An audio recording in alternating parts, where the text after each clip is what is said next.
Right, so today we're going to look at the società per capitale. These are businesses which have an autonomous patrimony.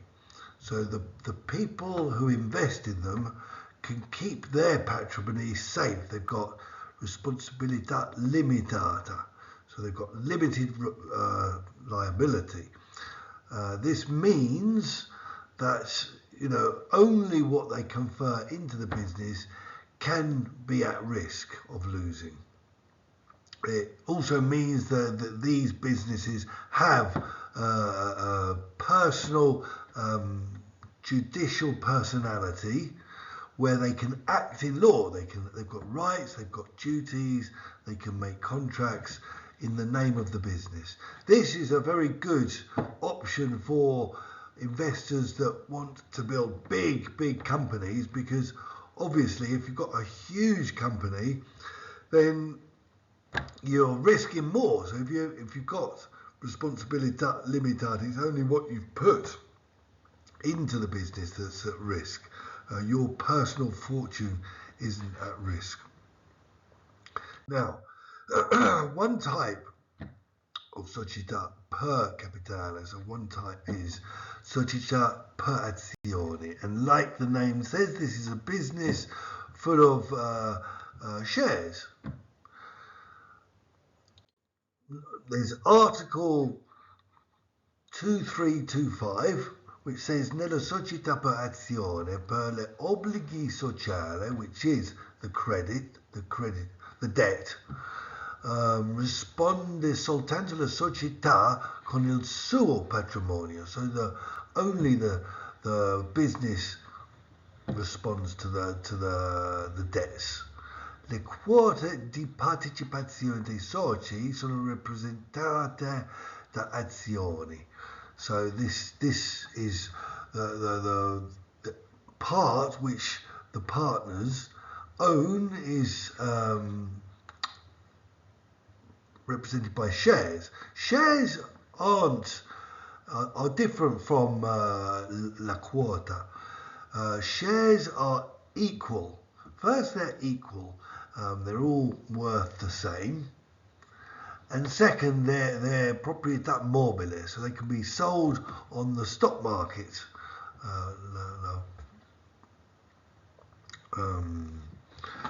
La borsa. They can be sold on the stock market, and they represent, like la quota of a company, the share of a company. They represent pieces of company, but they're a little bit different. La quota is something negotiated between the owner and someone who wants to become the owner, and it's a contract specifically negotiated for that person's wants and is able to pay for whatever. They could discuss 25% of the company or 30% of the company, etc. But the azioni, the shares, are different. There's something which is something which can circulate. It's considered proprietà mobile, can be sold on, and not proprietà immobile. So there's different laws for that. So here we've got the borsa, the stock market where these shares are sold, or they could be sold in some sort of investment organisation. Here's an example of a share. You'll have the company's name and then the nominal amount. That nominal amount will be paid originally to the company who will sell the shares, maybe for €1, one share, and that will become part of the social capital. And then they can be sold on the stock markets and go up and down in price according to how successful that business is, how much ricchezza crea, how much wealth it creates. They'll be worth more if it managed to make more wealth and produce more profit to give to the shareholders, or less if it doesn't, But the nominal amount becomes the social capital and is recorded as the social capital on the accounts, on the balance sheet. So yeah, it goes up and down. People will want to buy these shares for both the profit, but also for hopefully increase of value of the company as the company becomes more valuable because it's more productive. So the price of the shares should go up. So a shareholder will want to buy the shares when they're cheap, and hopefully they'll go up. So now, there's Article 2326 that says la denominazione sociale in qualunque modo formato deve contenere l'indicazione per società per azioni. So you must always put SPA. If you're talking about this company, that SPA is attached. Why? Because the creditors must understand that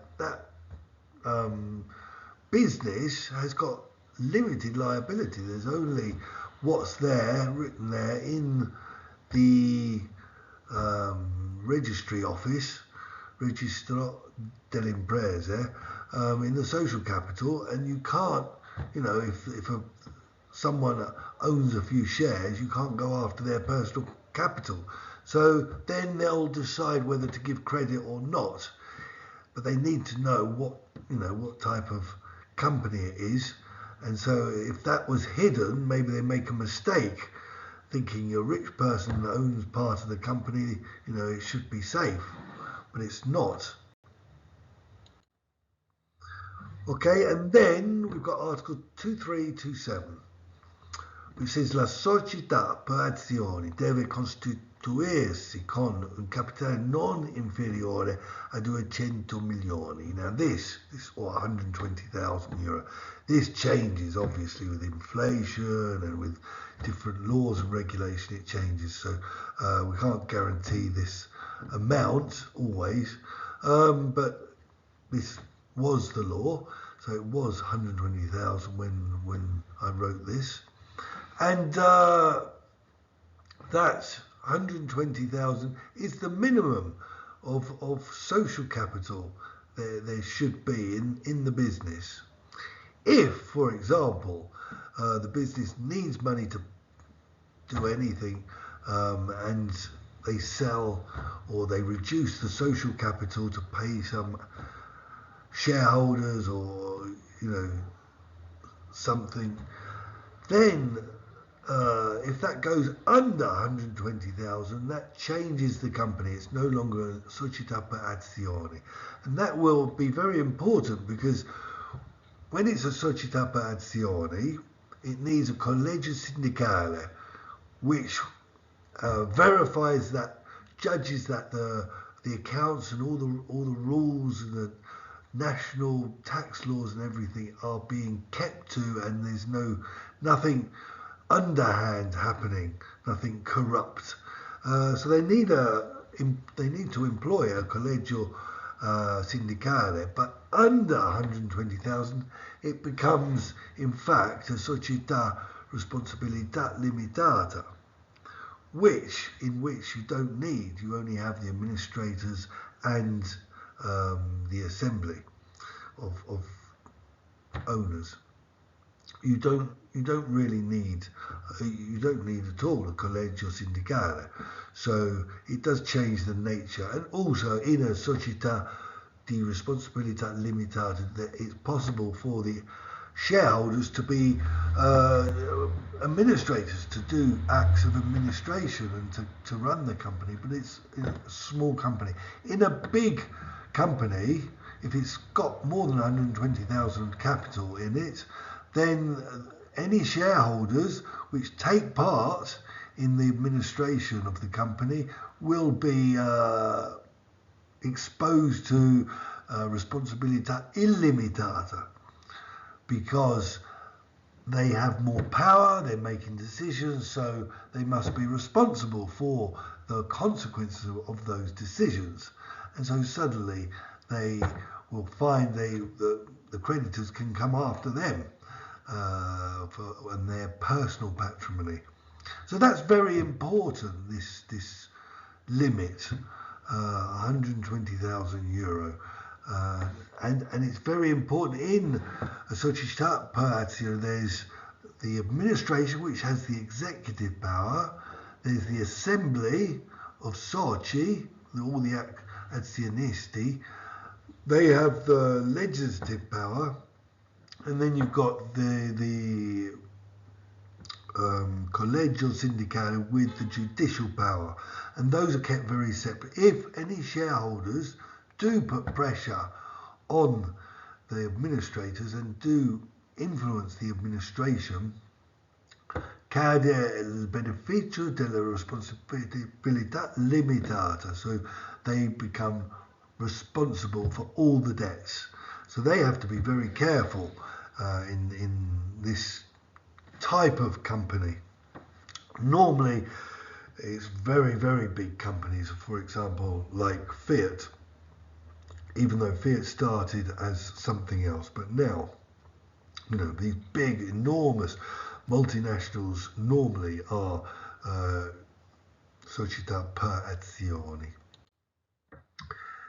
Now, in Article 2362, it says, in caso di insolvenza della società per le obbligazioni sociali, which is the credit or the debt, sorte nel periodo in cui le azioni risultano essere appartenute ad una sola persona, questi risponde illimitatamente.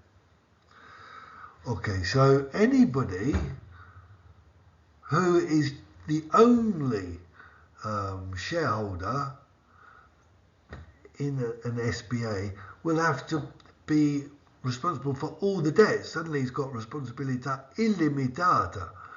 Why? Again, because he's got no opposition. So the administrators must keep him happy. Obviously, he can have huge influence, and there's no other shareholders that could.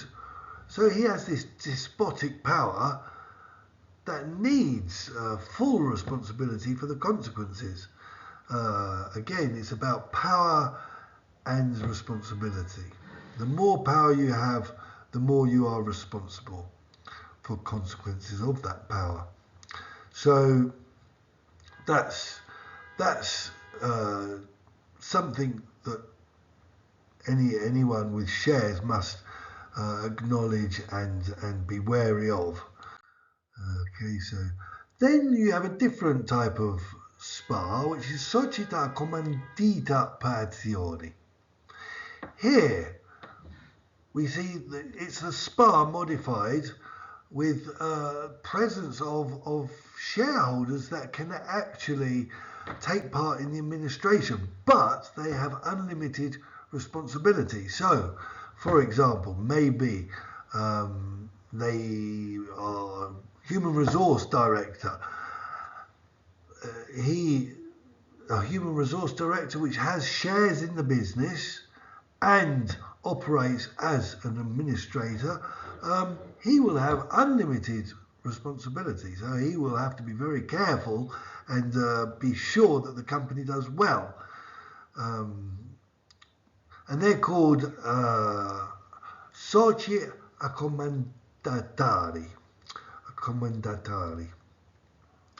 So there's the other soci are soci accomandanti, and they only have responsabilità limitata. So in these types of companies, you can have both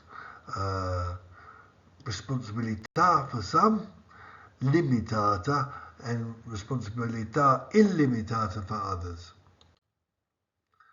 Okay, so this is a bit of a smaller company that was started, in fact, to try to encourage people to open businesses because, you know, many people didn't want to take on the risk of losing everything, and they couldn't open a huge spa. So there was these types of business all over Europe, and eventually it came to Italy, the Società di Responsabilità Limitata. This is where the partners, the owners, have limited responsibility, and you don't have shares in this type of organisation, you have a quota, which could be 10%, 20%, all written down, all documented like the proprietà immobiliare, because he is not considered a proprietà mobiliare. And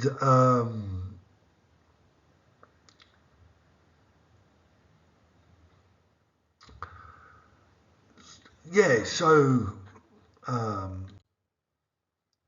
with this, the partners can own their quota and be administrators and work and try to guide the business.